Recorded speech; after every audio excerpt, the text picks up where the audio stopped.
हम देखें तो कश्मीर के अंदर असेंबली इलेक्शंस हो रहे हैं, दूसरी तरफ हम देखें तो कश्मीरी हो गए या फिर इंडियंस हो गए वर्ल्ड के अंदर छाए जा रहे हैं, मतलब या तो उन्हें खुद बुलाया जा रहा है या फिर उन्हें जो है जब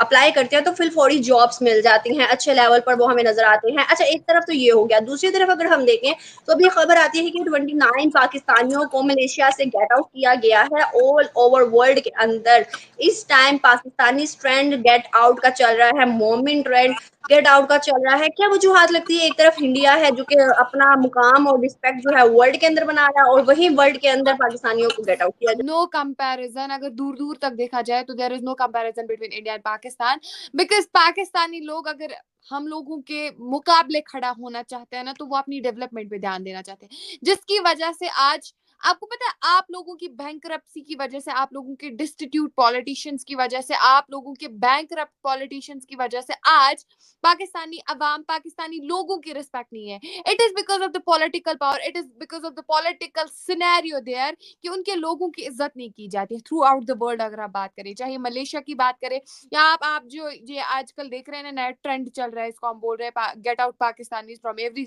every country, every state. It is because of their bankruptcy and वो जो टेररिज्म उन्होंने पूरे वर्ल्ड में, क्योंकि अब पूरा वर्ल्ड देख चुका है, पहले तो कश्मीरी देख चुके थे, पहले तो भारत देख चुका था, लेकिन अब अन्य देश, अब पूरा जो है कहते हैं ना, पूरे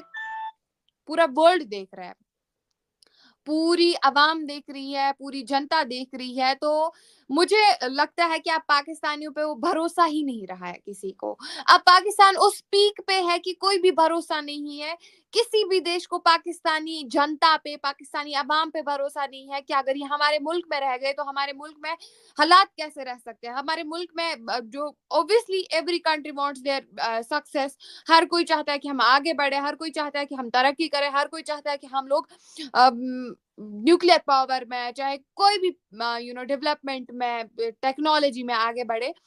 तो पाकिस्तानी वहां पे कहते हैं ना, they are causing pain in the neck, so that's why उनको निकाला जा रहा है, क्योंकि उनके उनके ऊपर भरोसा नहीं है कब कहाँ क्या हमला हो जाए, कब कहाँ क्या साजिशें दी जाए। क्योंकि पाकिस्तानियों का माइंड सेटअप भी अब यही बनाया गया है कि किस तरीके से जो है हथियार अन्य देशों में भेजा जाए, किस तरीके से टेररिस्ट को भेजा जाए। तो आई गेस यही डर लगा हुआ है बाकी गवर्नमेंट्स में, जो भी कंट्रीज के अन्य कंट्रीज में जो लॉज है, कंट्रीज में जो गवर्नमेंट है, या वहाँ पे जो ब्यूरोक्रेट्स या पॉलिटिशियंस बैठे, उनको यही डर सताया जा रहा है कि कहीं अगर पाकिस्तानी जो है हमारी कंट्री में रहे, अगर पाकिस्तानी जो है हमारे देश में रहे, तो उसमें हमारे देश पे क्या इम्पैक्ट पड़ेगा, हमारी यूथ पे क्या इम्पैक्ट पड़ेगा, हमारे एजुकेशनल सिस्टम पे क्या इम्पैक्ट पड़ेगा। इस वजह से उन लोगों को निकाला जा रहा है। This is so simple, and they are comparing with us, भारतीय जनता से वो लोग कंपेयर कर रहे हैं। हम लोगों ने सिर्फ और सिर्फ पीस, प्रॉस्पेरिटी, वासुदेव कुटुंबकम की मैसेज दी है।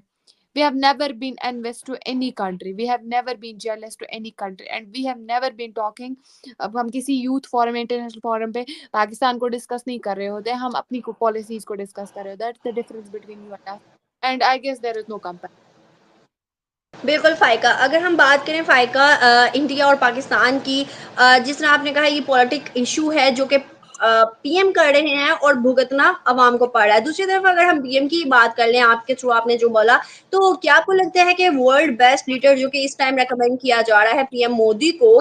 क्या वो बेस्ट लीडर जो कि अभी अमेरिका में उनको इनवाइट किया गया, फिर उसके बाद ऑल ओवर वर्ल्ड के कंट्रीज के अंदर वो विजिट कर चुके हैं जहां पर शायद पाकिस्तानी नहीं जा सके अभी तक, कुछ ऐसी कंट्रीज हैं वहां पर भी पीएम मोदी इन 3 टेन्योर्स के अंदर जा चुके हैं। जय हिंद साथियों। जब भी हम यह खबर सुनते हैं कि किसी देश ने किसी दूसरे देश के लोगों को अपने देश से निकालना शुरू कर दिया है, इसका मतलब ये होता है कि अब वो देश उससे इतना अच्छा संबंध नहीं रखना चाहता है, और उन्हें यह भी लग जाता है कि अब ये देश मेरा कोई मदद नहीं कर सकता। इसलिए इस समय जब मलेशिया से ये खबर आ रहा है कि वहाँ जो है पाकिस्तानियों को किसी भी तरह से अलाउ नहीं किया जा रहा है, यानी कि वहाँ से जो लोग हैं उनको भी सपोर्ट नहीं किया जा रहा है, वहाँ भी भगाया जा रहा है। पाकिस्तानियों को जो कुछ रोजगार दूसरे देशों में मिलता था, अगर वो देश उन्हें भगाने लग जाए तो फिर इससे पाकिस्तान की अर्थव्यवस्था पर बहुत बुरा असर पड़ेगा। पहले इंडियन के साथ भी ऐसा हो चुका है कि कई देश ने इंडियन को रखने से मना कर दिया था, लेकिन अब ऐसा किसी भी देश ने इतना हिम्मत नहीं किया। बस वो ज़्यादा से ज़्यादा वो ये कर सकता है कि वो इंडिया के ज़्यादा से ज़्यादा लोगों पर लिमिट लगा सकता है कि हम एक साल में या इतने महीने में इतने ही लोगों को अपने देश में